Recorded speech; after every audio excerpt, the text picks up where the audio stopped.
ముఖ్యమంత్రి వర్యులు గౌరవ శ్రీ యనమల రేవంత్ రెడ్డి గారిని వారి అమూల్య సందేశాన్ని సంధించగలరని మనవి చేసుకుంటున్నాం.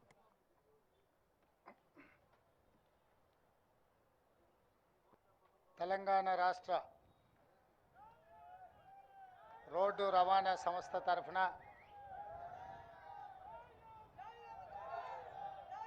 నూతనంగా ఖరీదు చేసిన 100 బస్సుల ప్రారంభోత్సవ కార్యక్రమానికి అధ్యక్షత వహించిన మిత్రుడు రవాణా శాఖ మంత్రివర్యులు పొన్నం ప్రభాకర్ గారు, కార్యక్రమంలో ముఖ్య అతిథులుగా విచ్చేసిన ఉప ముఖ్యమంత్రి వర్యులు బట్టి విక్రమార్క గారు, మిత్రులు మంత్రివర్యులు దుద్దిల్ల శ్రీధర్ బాబు గారు, సోదరుడు పెద్దలు కోమటిరెడ్డి వెంకటరెడ్డి గారు, సోదరిమణి సీతక్క గారు, అదేవిధంగా చాలామంది మా శాసనసభ్యులు, రవాణా శాఖ ఎండి సజ్జనార్ గారు, టిఆర్ఎండ్బి ప్రిన్సిపల్ సెక్రటరీ శ్రీనివాస్ రాజ్ గారు, ఇతర అధికారులు, అదేవిధంగా అత్యంత సన్నిహితులైన ఆర్టీసీ కార్మికులకు అందరికీ కూడా హృదయపూర్వకంగా నమస్కారాలు, ధన్యవాదాలు. మిత్రులారా, తెలంగాణ రాష్ట్ర సాధనలో ఆర్టీసీ కార్మికుల పాత్రను ఎవరు మర్చిపోలేరు. ఆనాడు రాజకీయ పార్టీలు రాష్ట్ర సాధనలో వెనకడుగు వేసినప్పుడు, రాజకీయ పార్టీల వల్ల తెలంగాణ రాష్ట్ర సాధన సాధ్యం కాదు అని ఆలోచన చేసినప్పుడు ప్రొఫెసర్ కోదండరామ్ గారిని పొలిటికల్ జేఏసీ చైర్మన్గా నియమించి వారి నేతృత్వంలో సకల జనుల సమ్మెకు పిలుపునిచ్చి ఆనాడు ఆ పిలుపుని అందుకొని వేలాది మంది ఆర్టీసీ కార్మికులు ఉద్యమం బాటలో నడిచి రాష్ట్రం నలుమూలల రవాణా సౌకర్యాన్ని స్తంభింపజేసి మీతో పాటు సింగరేణి కార్మికులు, విద్యుత్ కార్మికులు, కుల సంఘాలు, తెలంగాణ సమాజమంతా అండగా నిలబడి ఆనాడు తెలంగాణ రాష్ట్ర సాధనలో మీ వంతు పాత్ర పోషించిండ్రు. కాబట్టి ఈరోజు తెలంగాణ రాష్ట్రంలో మనం నిలబడి 100 బస్సుల ప్రారంభోత్సవ కార్యక్రమాన్ని జరుపుకుంటున్నాం. రాష్ట్రం వచ్చినాక మీ సమస్యలన్నీ పరిష్కారం అవుతాయని మీ కార్మిక సంఘాలను పిలిచి ఆనాటి ప్రభుత్వాలు చర్చలు జరిపి దీర్ఘకాలికంగా అపరిష్కృతంగా ఉన్న మీ సమస్యలు పరిష్కారం అవుతాయని మీరందరూ భావించినారు, మేము కూడా భావించినాం. కానీ దురదృష్టవశాత్తు తెలంగాణ ప్రజల కోసం తెలంగాణ ప్రజలెన్నుకున్న ప్రభుత్వం కార్మికులను శత్రువులుగా చూసి మీరు తెలంగాణ రాష్ట్రంలో సమ్మెకు పిలిపిస్తే దాదాపుగా 90 రోజులు మీరు సమ్మె చేపట్టిందని నేను అనుకుంటున్నా. రోజు దాదాపుగా నెలల కొద్దీ మీరు సమ్మె చేసినా ఆనాటి ప్రభుత్వం మీతో చర్చలు జరపలేదు. 36 మంది కార్మికులు తెలంగాణ రాష్ట్రంలో సమ్మె సందర్భంగా చనిపోయినరు. కనీసం ఆ కుటుంబాలను ఆదుకోవాలన్న ఆలోచన కూడా ఆనాటి ప్రభుత్వాలు ఆలోచన చేయలే. మీ కార్మికుడే ఖమ్మం జిల్లా వాసి పెట్రోల్ పోసుకొని తగలబెట్టుకున్నప్పుడు అతను చావు బతుకుల మధ్యలో ఉంటే ఓవైసీ హాస్పిటల్లో మేమందరం వచ్చి ఆ కార్మికును పరామర్శించడం జరిగింది. ఆ తర్వాత వారు మరణించడం జరిగింది. ఆ కుటుంబానికి ఆర్థికంగా లోటు లేదు. ఆర్టీసీ ఉద్యోగం లేకపోయినా బ్రతకగలిగే స్తోమత ఉన్నా వేలాది మంది సహచర కార్మికుల సమస్య పరిష్కారం కావాలి, ఆనాటి ప్రభుత్వానికి కనువిప్పు కలగాలి అని ఆ కార్మికుడు ప్రాణత్యాగం చేసింది. అయినా మీ కార్మిక సంఘాలను రద్దు చేసిండ్రు తప్ప కార్మిక సంఘాలతోని ఆనాటి ప్రభుత్వం చర్చలు జరిపే ప్రయత్నం చేయలేదు. మీ సమస్యను పరిష్కరించాలన్న ఆలోచన చేయలే. నాకు తెలిసి ఆ రోజే మీ సంఘాలను రద్దు చేసి మీ కార్మికుల సమస్యలను చర్చల ద్వారా పరిష్కరించని ప్రభుత్వాన్ని రద్దు చేయాలని ఆ రోజే మీరు సిద్ధమైనరు. మీరే ఆనాటి నుంచి ఆనాటి ప్రభుత్వాన్ని రద్దు చేయడానికి బ్రాండ్ అంబాసిడర్లుగా మారి బస్సు ఎక్కిన వాళ్ళను బస్సు దిగిన వాళ్ళను ప్రతి ఒక్కరిని ఇక ఏమాత్రం ఆనాటి ప్రభుత్వాన్ని క్షమించకూడదు అని చెప్పి ప్రతి ఒక్క ప్రయాణికుడికి చెప్పి ఈరోజు ప్రజాపాలన రావడానికి కాంగ్రెస్ ప్రభుత్వం ఏర్పడడానికి మీరు అత్యంత ముఖ్యమైన పాత్ర పోషించరు అని చెప్పి పిసిసి అధ్యక్షుడిగా ఈ రాష్ట్ర ముఖ్యమంత్రిగా ఈ వేదిక మీద నుంచి నేను చెప్పదలుచుకున్నా. అందుకే మిత్రులారా, ఎన్నికల సందర్భంగా మేము ఎన్నికల మేనిఫెస్టోలో పెద్దలు శ్రీధర్ బాబు గారు ఆడబిడ్డలందరినీ కూడా ఉచిత బస్సు రవాణా సౌకర్యాన్ని ఏర్పాటు చేయాలి అని వారు నిర్ణయించారు. ప్రభుత్వం ఏర్పడ్డ ఎంబడే వారు ఆదేశించారు. 7 తారీఖు నాడు ఎల్బీ స్టేడియంలో మేము ప్రమాణ స్వీకారం చేస్తే 9 తారీఖు నాడు 48 గంటల లోపే ఈ కార్యక్రమాన్ని ప్రారంభించాలి అని చెప్పి మీ అధికారులకు మీ ఎండీకి పిలిచి మాట్లాడితే తప్పకుండా ఏర్పాట్లు చేస్తామన్నారు. 48 గంటల్లోనే శ్రీమతి సోనియా గాంధీ గారు హైదరాబాద్కు వచ్చి ఇచ్చిన హామీని మొట్టమొదటి హామీని అమలు చేసిన చరిత్ర ఆర్టీసీ కార్మికులది. ఈరోజు రాష్ట్రంలో కానీ జరుగుతున్న శాసనసభలో 15,21,00,000 మంది ఆడబిడ్డలు ఆర్టీసీలో ఉచిత బస్సు రవాణా సౌకర్యాన్ని వినియోగించుకున్నారు. దీనికి దాదాపుగా 531 కోట్ల రూపాయల ఖర్చు అయింది అని చెప్పి లెక్కలు చెప్తున్నాయి. రవాణా ఏర్పాట్లు అమలు చేసింది మీరైతే మీకు అవసరమైన నిధులు బట్టి విక్రమార్క గారు ఈ సంస్థ లాభాలలో నడవాలి, కార్మికుల జీత భత్యాలు 1 తారీఖున వాళ్ళ ఖాతాలో పడాలి అన్న ఆలోచనతోటి ఇతరత్ర ఖర్చులను తగ్గించుకొని దుబారా లేకుండా నిజమైన అవసరాలను దృష్టిలో పెట్టుకొని ఒక కుటుంబ పెద్దలాగా తమకు వచ్చే ఆదాయాన్ని పొదుపుగా అవసరాలకు వినియోగించుకునే విధంగా బాధ్యతాయుతంగా ఆర్థిక మంత్రిగా వారు కార్మికుల ఖాతాలో ఆ నగదు వేయడం జరుగుతుంది. ఇవాళ మనస్ఫూర్తిగా నేను వారిని అభినందిస్తున్నా. తెలంగాణ రాష్ట్రంలో కాంగ్రెస్ ప్రభుత్వం ఏర్పడ్డ తర్వాత మొట్టమొదటి బడ్జెట్ని ఈరోజు శాసనసభలో ప్రవేశపెట్టిండు. వాస్తవాల ప్రాతిపదికన నిజమైన అంకెలతో ఈరోజు బడ్జెట్ను ప్రవేశపెట్టిండు. గత ప్రభుత్వం గత సంవత్సరం 2,90,000 కోట్ల రూపాయల అంచనాతో బడ్జెట్ ప్రవేశపెట్టింది. అధికారులతో మాట్లాడితే ఈసారి 3,50,000 కోట్లతోని అంచనాలు తీసుకొచ్చి ఆర్థిక మంత్రి గారికి చూపించారు. వారు అడిగినరు, ఇది వాస్తవ రూపం దాలుస్తుందా, ఇది నిజమేనా అని. లేదు సార్, ఇది వాస్తవ రూపం దాల్చదు, ఇది అబద్ధమని అధికారులు వారికి చెప్పిండ్రు. మరి అబద్ధాలను నాతో ఎందుకు చెప్పిస్తున్నారు అని అడిగితే, గత 10 సంవత్సరాల నుంచి ఇదే అలవాటు అయింది సార్, ఆ అలవాటుతో మళ్ళీ మీతో కూడా అబద్ధాలు చెప్పిద్దామని వస్తే వాళ్ళు వచ్చిండ్రు. అప్పుడు బట్టి విక్రమార్క గారు చెప్పారు, నిజమైన అంకెలు తీసుకురండి, నిజమైన సంఖ్యనే నేను శాసనసభలో పెడతా అని వారు చెప్తే లెక్కంతా నికరంగా తేలింది 2,75,000 కోట్ల 891 కోట్ల రూపాయలు లెక్క తేలింది. నేను అడిగిన బట్టి గారిని, పోయిన సంవత్సరం 2,90,000 కోట్లు ఉంటే ఈసారి ఇంకా 50,000-60,000 కోట్లు పెరగాలి కదా, మరి మీరు 15,000 కోట్లు తగ్గించి బడ్జెట్ ప్రవేశపెడితే ప్రతిపక్షంలో అసలే అబద్ధాలు మాట్లాడేటోళ్ళు ఉన్నారు, ఉన్నది లేనిది ఉత్తదే బట్టగాల్చి ముఖం మీద వేసేటోళ్ళు ఉన్నారు, ఎట్లా ఎదుర్కొంటావంటే నిజం నా దగ్గర ఉంది, నిజం నిప్పు లాంటిది, ఎవరు అబద్ధాలు చెప్పినా అది చూస్తూ ఊరుకోదు, వాళ్ళు ఏం మాట్లాడినా నేను నిలబడి సమాధానం చెప్తా, నేను చూసుకుంటా, నిజాలే చెప్తానని చెప్పి వాస్తవాల ప్రాతిపదికన ఈరోజు రాష్ట్ర శాసనసభలో 2,75,891 కోట్ల రూపాయల బడ్జెట్ను ప్రవేశపెట్టిండు. ఆదాయం తగ్గిన మీకు ఇవ్వాల్సిన నిధులను మాత్రం ఆపలేదు.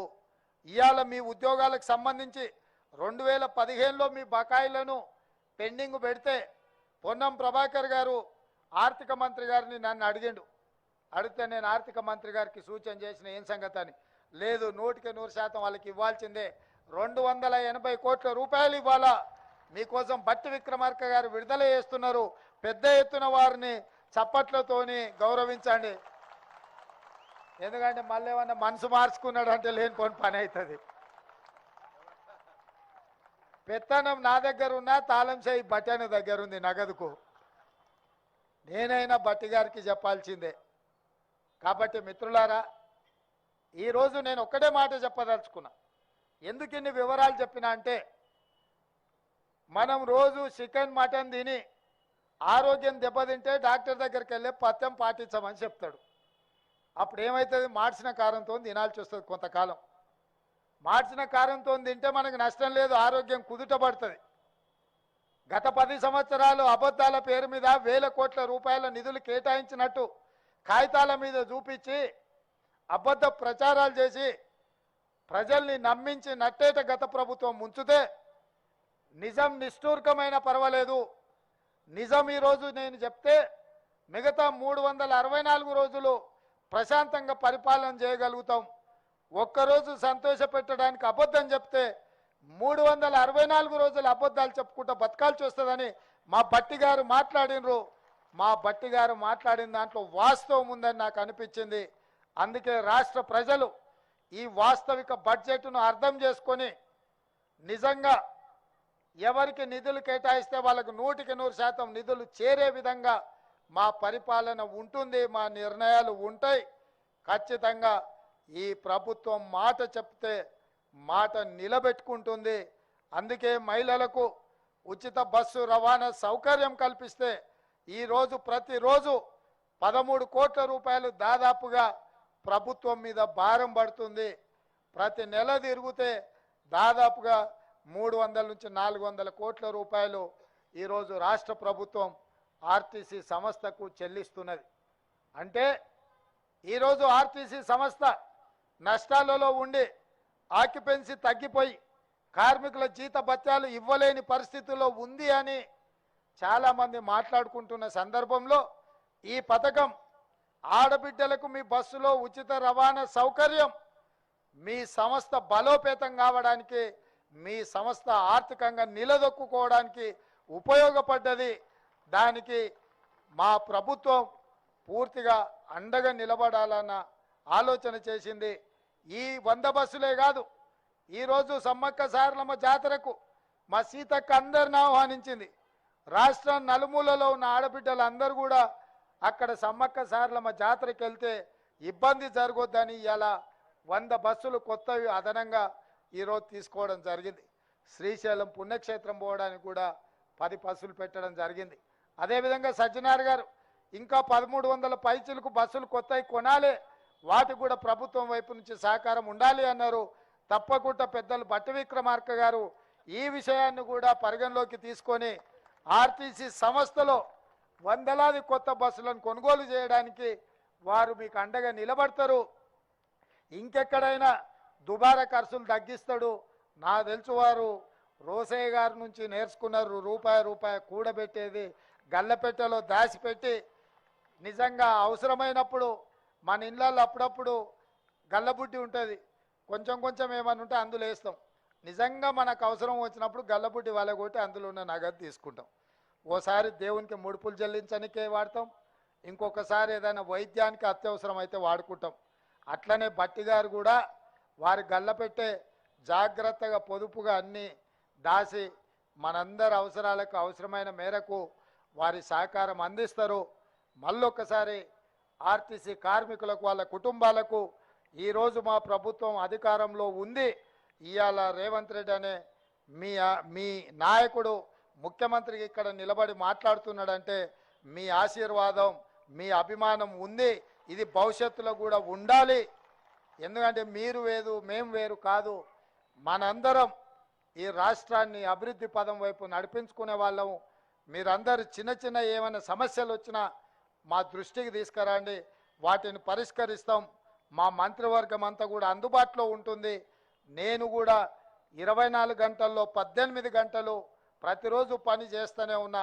వయసు ఉంది, ఓపిక ఉంది, మీ సమస్యల్ని పరిష్కరించే శక్తి ఉంది, చిత్తశుద్ధి ఉంది.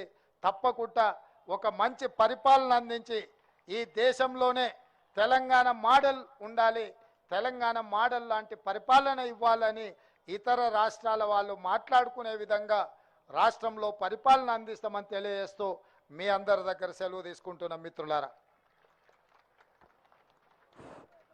మాటల తోట మనసుల పూదోట సమగ్ర అభివృద్ధి. అందరూ ఒక్కసారి గట్టిగా 2013లో ప్రకటించినటువంటి బాండ్లకు సంబంధించి ఇప్పుడు 280 కోట్ల రూపాయలని కార్మికుల కొరకు విడుదల చేసినటువంటి గౌరవ ముఖ్యమంత్రి గారికి, ఆర్థిక శాఖ మంత్రి గారికి ఒకసారి గట్టిగా, అదేవిధంగా కేబినెట్ మంత్రులకు, శాసనసభ్యులకు అందరూ కూడా ధన్యవాదాలు చెప్పాల్సిందిగా ఈ సందర్భంగా కోరుతా ఉన్నాను. గౌరవ ముఖ్యమంత్రి వర్యులు గౌరవ శ్రీ యనమల రేవంత్ రెడ్డి గారిని సావుని రిలీజ్ చేయవలసిందిగా హృదయపూర్వకంగా వేడుకుంటున్నాం.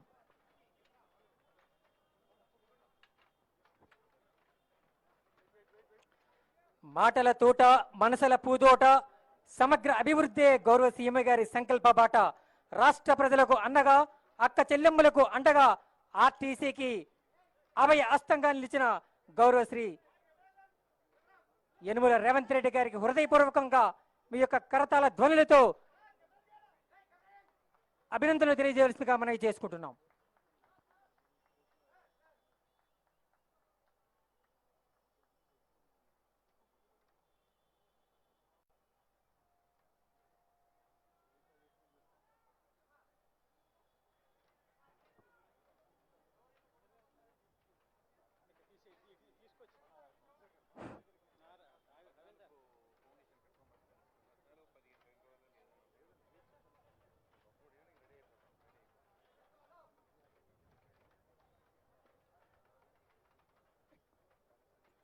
టిఎస్ఆర్టీసీ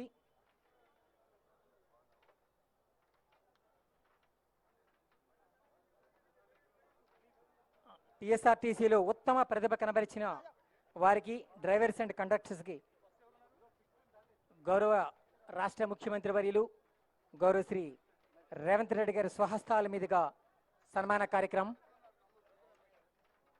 శ్రీ హనీఫ్ గారు, Falaknuma depot driver. Shri Hanif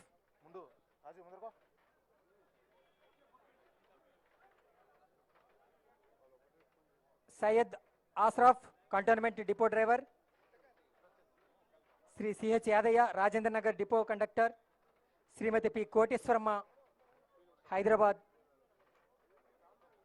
హెచ్యు depot.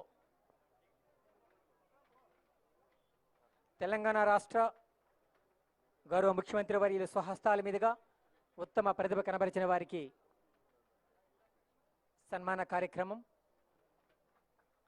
RTC సిబ్బంది అంతా ఒక్కసారిగా మీ యొక్క కరతాల ధ్వనులతో తెలంగాణ రాష్ట్రం అంతా వ్యాపించే విధంగా వారికి అభినందనలు తెలియజేస్తారని మనపూర్వకంగా వేడుకుంటున్నాం.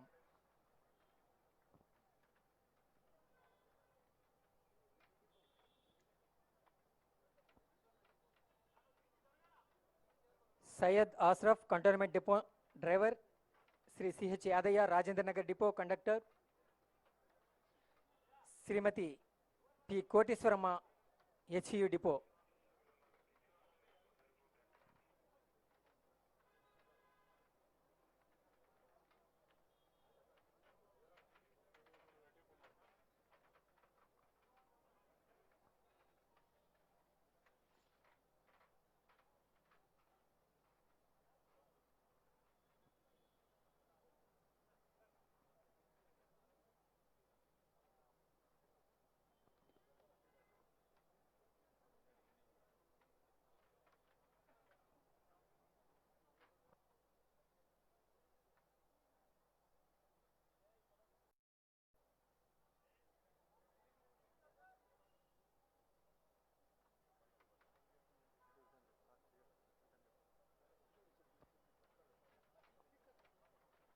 Thank you sir.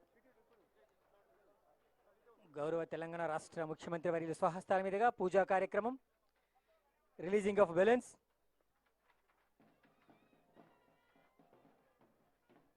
ఇందిరమ్మ రాజ్యం ఇంటింట సౌభాగ్యంగా దిశగా ప్రజాపాలన 6 గ్యారంటీల అమలులో ముందడుగు.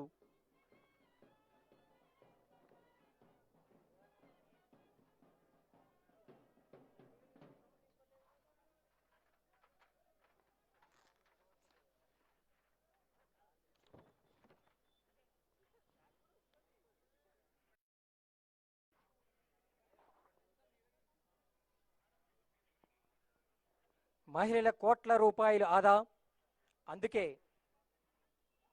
మహిళల బ్రహ్మరథం ఆగదు ఇక రాష్ట్ర ప్రగతి పదం. ఈరోజే 100 బస్సుల ఆరంభం, ఇదే కదా విజయపదం. గౌరవ తెలంగాణ రాష్ట్ర ముఖ్యమంత్రి వర్యులు 100 బస్సుల ప్రారంభోత్సవ కార్యక్రమం కొనసాగుతుంది. ఆ దృశ్యాన్ని మనం ఇప్పుడు వీక్షిస్తున్నాం. పూజా కార్యక్రమం తదనంతరం ఆ బస్సులలో ప్రయాణిస్తారు. గౌరవ ముఖ్యమంత్రి వర్యులు, గౌరవ ఉప ముఖ్యమంత్రి వర్యులు, ఇతర గౌరవ మంత్రివర్యులు, శాసనసభ సభ్యులు అందరూ కూడా ప్రారంభోత్సవానంతరం బస్సులో ప్రయాణించి ఉత్సాహాన్ని కల్పిస్తారు.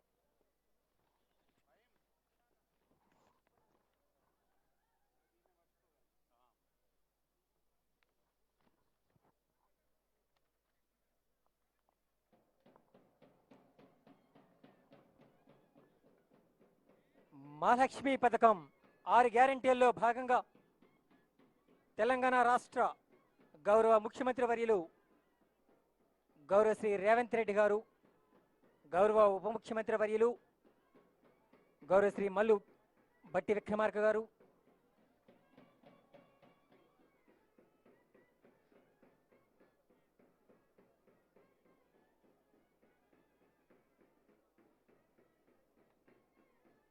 గౌరవ మంత్రివర్యులు శ్రీ కోమటిరెడ్డి వెంకటరెడ్డి గారు, గౌరవ మంత్రివర్యులు శ్రీ దుద్దిల్ల శ్రీధరబాబు గారు, గౌరవ మంత్రివర్యులు శ్రీ పొన్నం ప్రభాకర్ గారు, ఆర్టీసీ ఎండి గౌరవ శ్రీ విసి సజ్జనార్ ఐపీఎస్,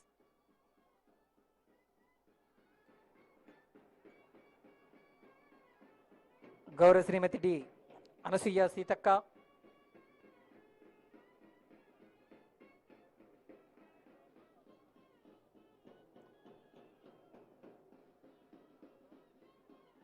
గౌరవ పెద్దలందరూ ఇప్పుడు మహాలక్ష్మి పథకం 100 బస్సుల ప్రారంభోత్సవ కార్యక్రమం కొనసాగుతుంది.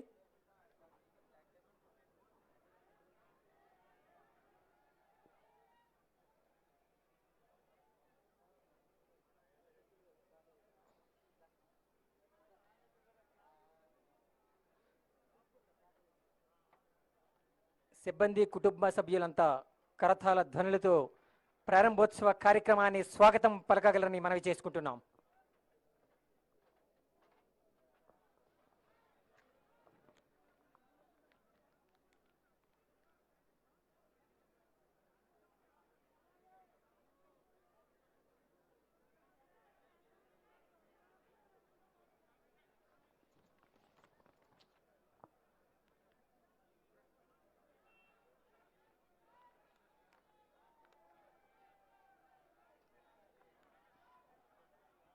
వంద బస్సుల ప్రారంభోత్సవ కార్యక్రమం మహాలక్ష్మి పథకం క్రింద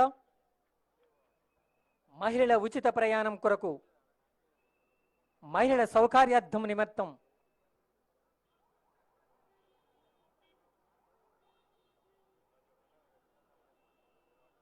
ప్రారంభ కార్యక్రమం కొనసాగుతుంది.